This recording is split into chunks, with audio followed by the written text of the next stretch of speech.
बबुआ? कैसन सुखाइल पपड़ी आइल जाती कोनो दिक्कत है कारे? अब का बताई तो के अपन दिक्कत और कैसे बताई? तनी बताओ तो सुनी।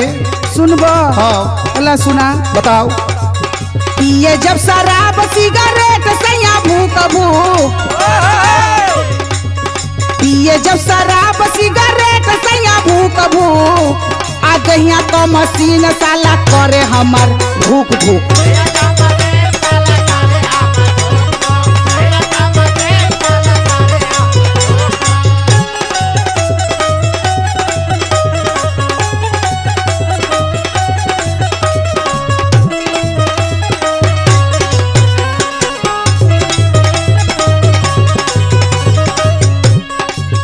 बताइए देवर बबुआ? बतावा बतावा। हमार बियाह का भइल के हमार दुर्गति न हो गई हो। करे पियने है का? अरे एकदम न पूछही के बा। सुना बतावा।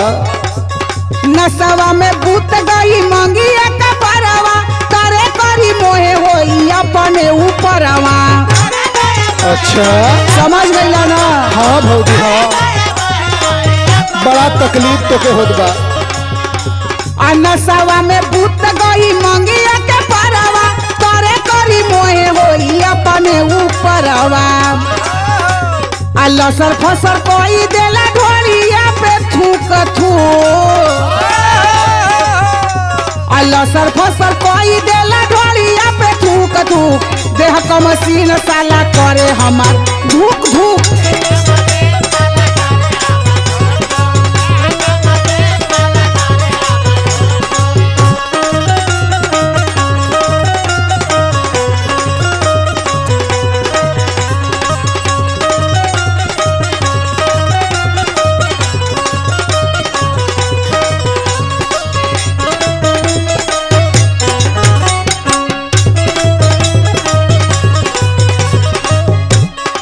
बताइए देवर बबुआ? बतावा भौजी बतावा। इ त साफ छछुन्नर वाला खिस्सा न हो गल ह। अच्छा न उगिलत बनत बा न लीलत बनत बा। अच्छा हम करी त का करिए बबुआ? ओके छोड़ के नैहर चल जा भौजी। सुना बोला। भूला संरा मुरतिया बड़ी बदमाश हो, ढोल ढावल देह कोई देला सत्यानाश हो। आय हो मैया, ऐसने रहे का?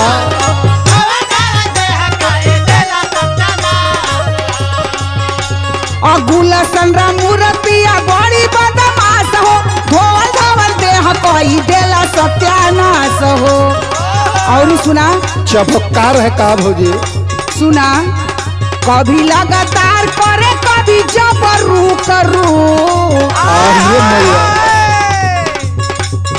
कभी लगातार करे कभी जबरू करू, देह का मशीन साला करे हमार धूक धूक।